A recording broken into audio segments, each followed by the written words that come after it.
3 to 4 hours after. So that means I eat a meal, I don't eat anything. 2 to 3 hours. If it's light, okay lang 3 hours, pero mostly 4 hours. Kasi I eat a good I eat a good meal that can really fill me up for quite a number of hours. And then wala dito yung mga meat. So yon, it can take more than a day, 2 days, 3 days. A lot of people are constipated. That's because they're not taking enough fiber, and it takes so much longer to digest complex proteins. So more than a day for sure for heavier proteins. But if you eat a lot of raw food and you eat all those things, that can easily be flushed out, like after a day.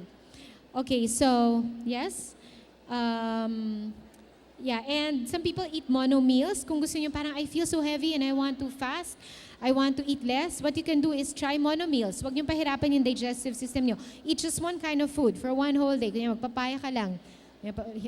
Ripe papaya, tapos lunch mo is hilaw na papaya. And they say that eating fewer calories at a time extend your life even more, because they said the longest living people consume fewer calories, you know. So your goal is to get your body as efficient as possible through the calories in the food you eat. You need a lot when you're stressed, when you're very busy. But if you're just sitting down and not doing anything and you're just watching TV, do you think you need a lot of calories for that? So consider all those things. You don't need to be eating all the time. So if your body's not efficient, it will tend to eat more calories to get your needs met. So parang sinasabi natin, parang gutom pa ako, that's because you're not getting any nutrients from the food. Your body needs nutrients, and if you keep on eating food that is too processed, not organic, it hardly contains nutrients, and some are empty in calories. So the reason why I keep on eating, so eventually people become obese, they suffer from obesity, they suffer from, all these mga gut disorders, because they tend to overeat because the body's not meeting its needs. Next. And then eating less protein has been linked to longevity, to a more balanced system. It's in Andreas Moritz, in his book, he really highlights this na parang actually high cholesterol. He was saying, this is very interesting about cholesterol, that high cholesterol doesn't have anything to do with the fat that you eat. It has a lot to do with the protein that you eat. And if you overeat your protein, your cholesterol shoots up. Why? Because all the protein that you're not using, because we only need so much protein in our body, because our body is made up already of so many proteins. He says in his book that if we breathe, our body is already creating amino acids just by breathing the air around us, especially if it's fresh air. So what happens to our cell membranes when we eat too much proteins? The body is so smart, remember? The excess protein will get stored in the cell membranes. So nangyayari is, nasa-store siya doon, kumakapal yung cells, yung membrane. Pagkatapos, nagiging thick yung blood kasi hindi na makadaan. Nagkakaroon ng blockage, no? So parang that's what causes daw mga heart stroke. And then what happens with cholesterol is that our body for sure needs cholesterol, because our bile, the liver makes bile, and we need bile to digest fat. If we don't have enough bile, if your system is so clogged, you will kahit anong malunggay supplements ang kainin mo, kahit anong digestive enzymes, it will never really work because you have poor bile production. That's the main thing that's happening. And so what our body does is that it generates more cholesterol because it has to patch up all those wounds and lesions, yung mga sugat na generate, because the cell membranes are already becoming overstocked with too much protein. So that's what makes, so parang sabi ng brain, oh, kulang ka sa cholesterol, gumawa ka pa ng cholesterol. So it tells the liver to make more cholesterol. Doon nag-shoot up yung cholesterol natin. So very interesting thing about cholesterol, it's not bad. We actually need it because it's a band-aid for all those wounds and lesions of our cell membrane. So it protects us. But having too much in your blood can cause heart stroke. Next. Okay, so people ask me, where do you get your protein? And I tell them, I'm not so concerned so much with my protein because veggies contain a lot of protein in them. Yes, I can eat fish sometimes. I'm not completely vegan. If I have access to organic fish, why not? I can eat fish. What do you call this? But I can also get my protein from fruits and vegetables. Just take a look at those percentages. I love these infographics because it presents all this information to us in a very simple, understandable way. Next. Okay, and then you can also get your proteins from seaweeds, very high in protein, and superfoods, what they call superfoods, moringa. It's our top herb. It's our top Philippine herb. Yes, use it. Remember what I was saying? Our DNA is programmed to digest and to take in, to process whatever is being locally grown in our own land. Next. And then, of course, eating organic, local, and you can plant your own farm. You can plant your own garden. We do have a very humble, small garden in our space, and we are able to harvest enough of the lettuce that we need. We're complete in all the herbs. So, and we just need so much, to nourish us every day. So, having something in your backyard that's already there, at least when you pick it, it's already. It takes less processing. Remember, when you pick something, yung enzymes niya, konti-konti nawawala. It becomes less and less. Of course, eating seasonal. If you don't eat, kunyari pipilitin mo, mangga, hindi naman in season. So it's acidic because it's not ripened sa puno, di ba? So wag pilitin. Kung ano yung available, yun yung gamitin. And then eat consciously. Remember, I was saying, don't eat unto fullness. You eat only until 3/4 of your stomach is full. And then sit with your food. Kasi tayong mga Pilipino, di ba, mahilig tayo. For us, eating is such a social thing. We like eating with our family, our friends, and we talk when our mouth is full. All these practices na parang, we like eating with a big group of people. But it's also important sometimes, if you're aware of it, to sit with your food so that your organs can really focus on digestion. Because if you eat while your mouth is full, you swallow a lot of air, and you become gassy. So it takes away some of that, it dilutes all the enzymes that are supposed to digest your food. Chew your food very well because we all know that digestion starts happening in our mouth. Our saliva contains already a lot of acids and enzymes to digest our food. And then eat proportional to your activities. If you're not doing so much, you don't need to eat a lot actually. Masarap lang talaga kumain, pero if you're busy, if you know that you need nutrition, eat a bulky meal. So it depends on your activity for the day. Next. Okay, so now we're almost in the second part now of our time check lang ha, kasi I'm only given 2 hours. Okay, it's 11. We're making good time. So that means we're on our way to the first half I'm on my way to the first half of my presentation, and I'm going to start introducing the next part, which is more on the raw food demo, no? On the raw food preparation. So just going back to creating a more peaceful planet by creating more peace on your plate. My food is energy. Well, why don't we do it this way? Why don't you say it with me, diba? Para mas ma-internalize. Okay? I'll say 1, 2, 3, and then we'll all say it together. So you say it at the same time as me. Okay? Are you ready? Okay. 1, 2, 3. My food is energy direct from the sun. Next, my food is my medicine and my source of nutrition. My food is healing to myself, others, and the environment. May kukontra ba? May kukontra ba? Though I respect a lot of different diets, whatever diet you're following, I'm perfectly okay with it. But for me, there's no contention that raw food can be a tool for optimal health. So you're an omnivore, you eat meat, every kind of meat, fine. But just include more raw food, it's your tool for optimal health, no? Kasi ang dami ko rin namang kilala, they have an emotionally stable self, they eat meat, they're healthy, So parang health is such a huge concept na hindi lang nga pagkain pati yung pati yung emotions natin kasama na rin yun sa health natin, pati yung staying active. So food is just really one aspect, but it's a very important aspect, no? Di ba sabi ni Dr. Edward Howell, it's the secret to longevity, it's a secret to optimal well-being. And okay, next. So why don't you let the earth's beauty and bounty and generosity to be reflected in your plate. Wag naman puro brown. Lagyan naman natin ng kulay. Lagyan natin ng green, lagyan natin ng yellow, ng red. Basta sa akin, basic rule ko, or when I'm not making my food, when Ate Rose is making my food, I tell her, Ate, basta all colors of the rainbow. Kung wala nung isang kulay, okay lang. Basta't maraming kulay. Bahala ka na.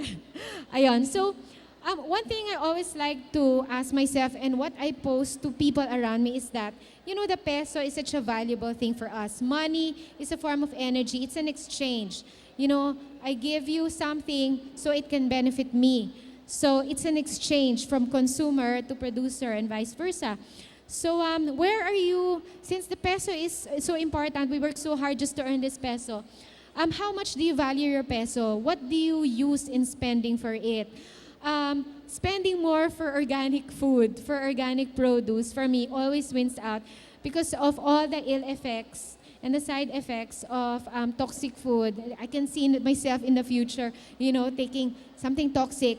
I may not see it now, but in the future, it will all add up and I will have a disease.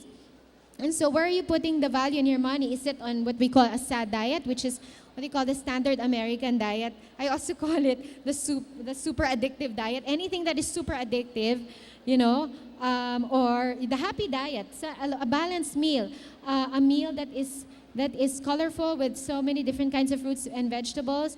Something that is more balanced. And you know what that means. I don't think I need to tell you what's balanced for you because you yourself know what will balance you. So I call it the happy diet. Next. So what am I paying for and who am I paying? Diba? Would you rather pay the farmer or pay the hospital? So it's up to you. So I'd rather pay the farmer because they work so hard, diba? Under the heat of the sun. I just, whenever I think about our farmers, I'm just so thankful for they're responsible for this. Because of them, they're able to start the process of growth, and they play such an important role. In fact, they're superheroes. So we go to the next part now of the presentation. And before we jump off on that, I'd like to say that yes, you can eat organic on a budget.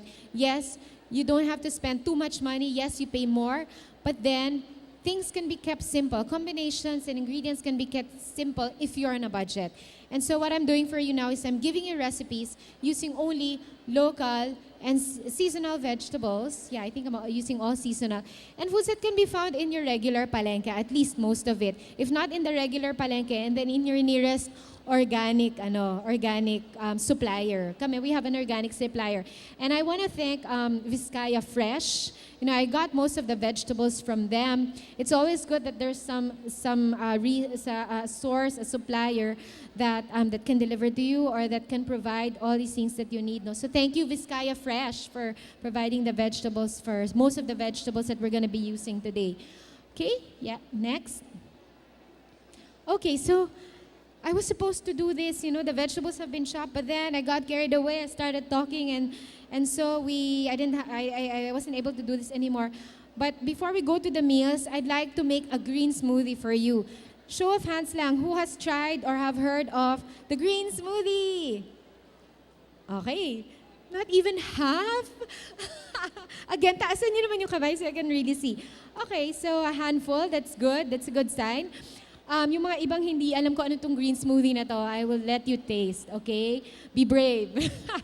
Because you're gonna taste a green drink. Okay, so ano yung green smoothie? Okay, what do we use? For me, keep it simple. A lot of people add things in their green smoothie, but I like keeping it to very few ingredients because more ingredients, less digestion, more processing. Okay, so water, I will be using coconut water or buko water because it's very healing and hydrating and purifying for our system. Contains a lot of minerals and electrolytes. You can also use plain water, it's okay, but I tend to use buko water kasi pinapatamis na niya yung smoothie. Hindi mo na kailangan maglagay ng mga sweeteners. And then we have an abundance of local greens.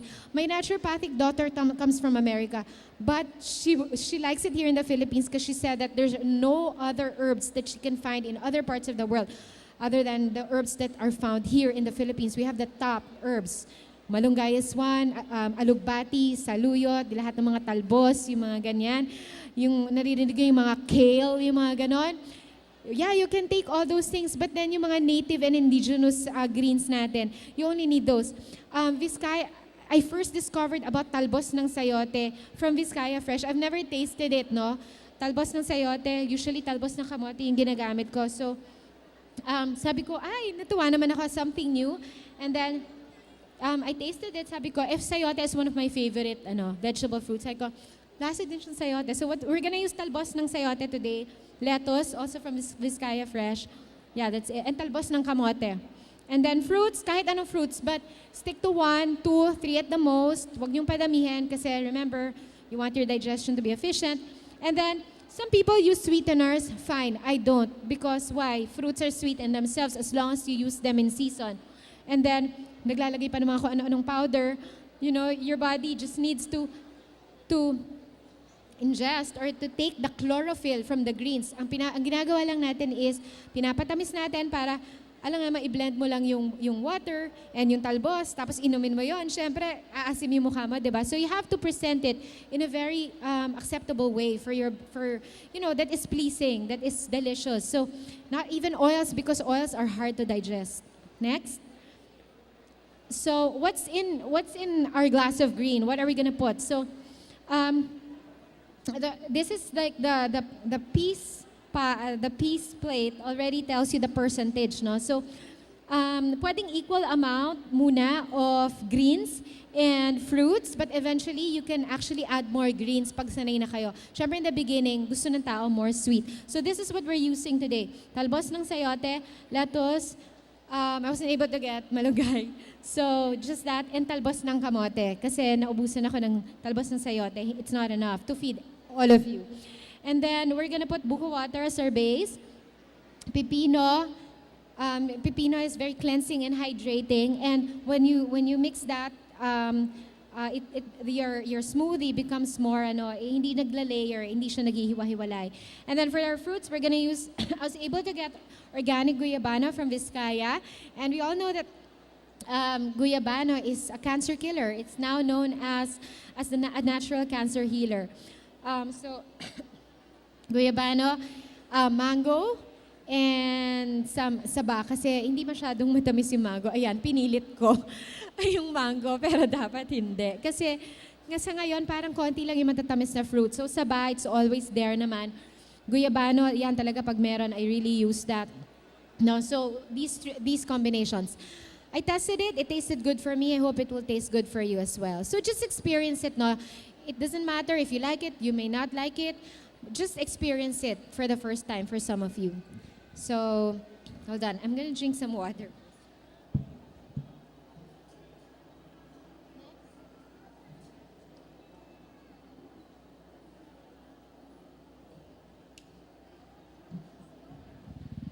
So, a good way to hydrate ourselves is through taking a lot of fruits and vegetables that are juicy, yung those that contain a lot of water. So normally in my meals, in my juices, whatever, no, I always choose those that contain a lot of water because it's hydrating to the cells. So just to show you here a show of the percentages of the top fruits and vegetables that are high in water content.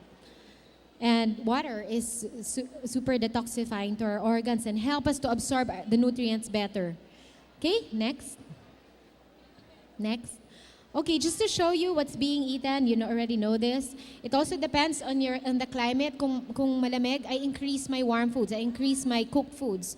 So pag mainit, your body needs to be more hydrated. So best time to eat fruits and vegetables. Summer, yung fresh. Tsaka mga juicy. Okay, next. And then, this is for later. Can we go back to the green smoothie, Kuya? 2 slides back. 2 slides back. Yes, okay. Ate Luz. I'm going to ask the help of Ate Luz. She's one of my staff in Dahon Kusina. Say hello. Luz.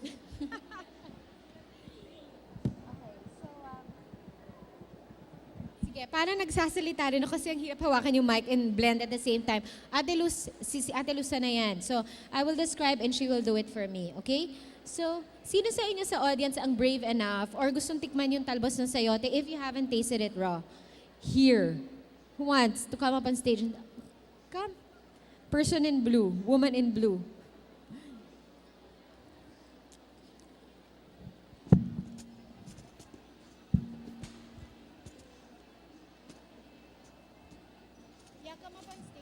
Please come up on stage. I'll just ask one person to taste and I'll ask her what it tastes like for her. Ay, kamayin mo na lang ito. Here. Taste it. Eat it now. And then I'll ask you to tell me what it tastes like for you. So when you're chewing greens, eto kasi ibablend natin, but when chewing greens in your salad, make sure you chew very well. Kasi yung tough yung molecular structure ng cells, yung cell walls niya. So you really have to chew para ma-break, para ma-penetrate mo yung nutrients na nandun sa cell walls. How does it taste like? What's your name? Jocelyn. Hi, Miss Jocelyn. Can I ask you what it tasted like for you, yung talbos ng sayote? It doesn't taste like grass, but it's okay. Parang okay lang naman. Okay lang naman daw. It doesn't taste like grass daw. Lasang dahon lang. Lasang dahon lang talaga. Okay, thank you very much. Sanay kami yung parang, even the kids in my school, I give them talbos ng kamote fresh from the garden, they fight over it. I'm not kidding. It's like, I want to eat that. So, it's acquired taste, but kasi if you change your mindset, you say, this is healthy for me, kahit ano pang kabitter niyan, tatanggapin ng katawan mo yan because takes the power of the mind to change your behavior. No? If you keep on saying, di yan masarap, hindi talaga tatanggapin ng system mo yan. Okay, so Adeluz, are you ready? Okay. Sige, so first we're gonna put the fruits muna kasi the blender is a way of processing. So we put first what easily gets blended. So the fruits, no? So ito na, halo-halo na yung guyabano, yung mangga, tapos yung sabanan dito. Mahilig ba kayo sa guyabano?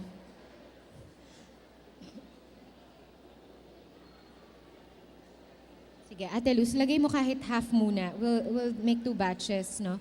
Paki-ready na po yung mga glasses natin. Let's put it in front, the glasses. Okay, and then, so estimate na lang to ha, kasi wala na tayong, we don't have time for, to measure. And usually naman when I make a green smoothie, I don't really measure anything. I just taste it. Basta sa akin, as long as it's green, it's good. Some people prefer it a little bit yellow-green, which is more on the fruits. Pero ako, more on the greens. Okay, and then, wait, blend first, ate.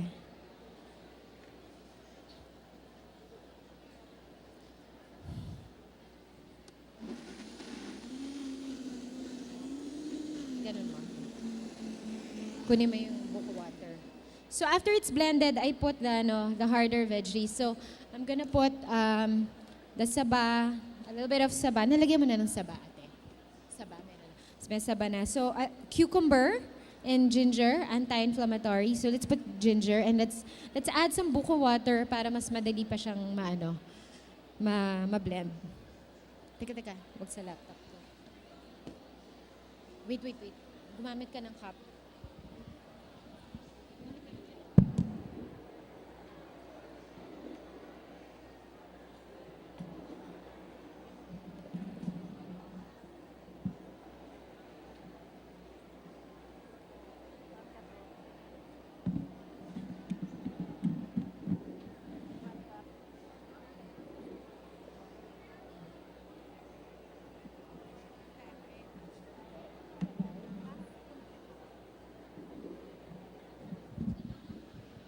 Ito si Ate Rose. Si Ate Rose, yan ang nagpe-prepare ng mga meals namin sa bahay. Marunong yan gumawa ng green smoothie. Tsaka umiinom din sila ng green smoothie. Mahilig din sila sa green smoothie. Of course, whatever we eat, we also provide for them. Okay, stop. Okay, now, dahon na tayo. Dahon yung last kasi baka masyadong mag-break yung enzyme. So we want it to be the least processed. Ate Rose, kaya mo yan. Gawin mong green yan, eh. Kasing green ang t-shirt ni Ate Luz.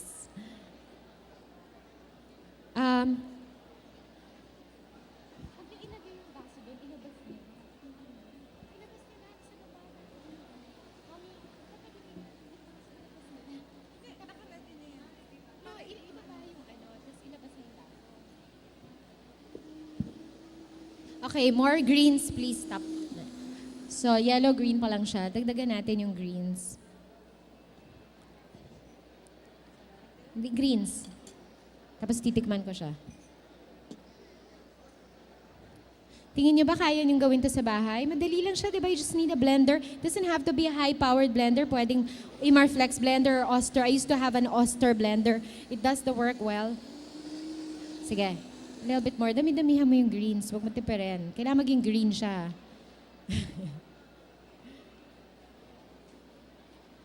So, kahit anong greens pwede. Ako, ang favorite ko is talbos ng kamote because it has that purple pigment which is high in antioxidants. So, the more purplish, the better.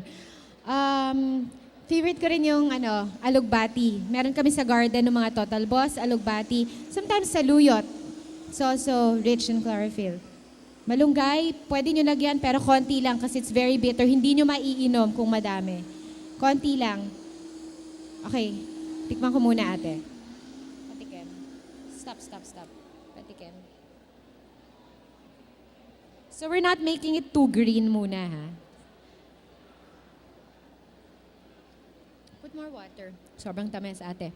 Lagyan mo na. Lagyan mo ng green. Subusin natin yan. Kahit ano. Tapos, kasi matamis yung coconut water. If you use coconut water, matamis talaga yung smoothie nyo. Sige. Ganito ha. That's enough. After this, lipat sa pichel. Painumin na natin sila. Okay, para titikman ko muna. Lagyan na lang natin ng tubig yung pichel. Kailangan lumabnaw para mas madaming makainom. Ha? Lagyan mo yan ng buko water. Madami naman tayong buko water. Okay, we're done. Ito lang ba yung greens natin? Okay. Ate, ingat sa laptop ko. Teka. Lagay mo dito.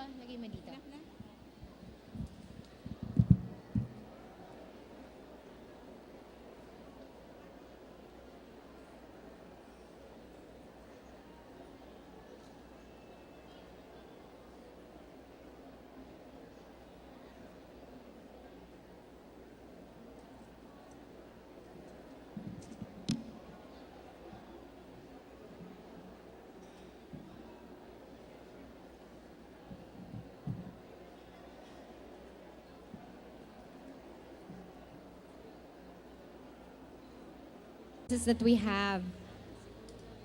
May glasses na. Dali na lang nila. Meron sila. Oo. And then if you have glasses, kung pwede nyo dalhin. Since we're so committed kasi hindi naman anti-plastic pero in Dahon Kusina as minimal plastic as possible. So we really bring our glasses, yung mga plates namin, our utensils wherever we go, whenever we give workshops. Ate Rose, ready with the next? Carmi, we're at home, and then let's give opportunities to everyone or those who want to try. At least matikman nyo lang yung lasa na hindi naman siya pala lasang grass masyado. Lasa siyang saging. Last two. Ito pa, we're actually making more. If you don't mind just drinking from that, then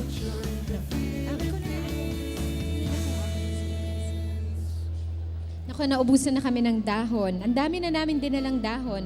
Meron pa kaming prutas. Siguro later we'll make more na lang. Pag after 12 o'clock, visit me in my booth. We can make more. We'll just buy na lang from, kung meron nagtitinda dyan ng dahon, we're just gonna clean it.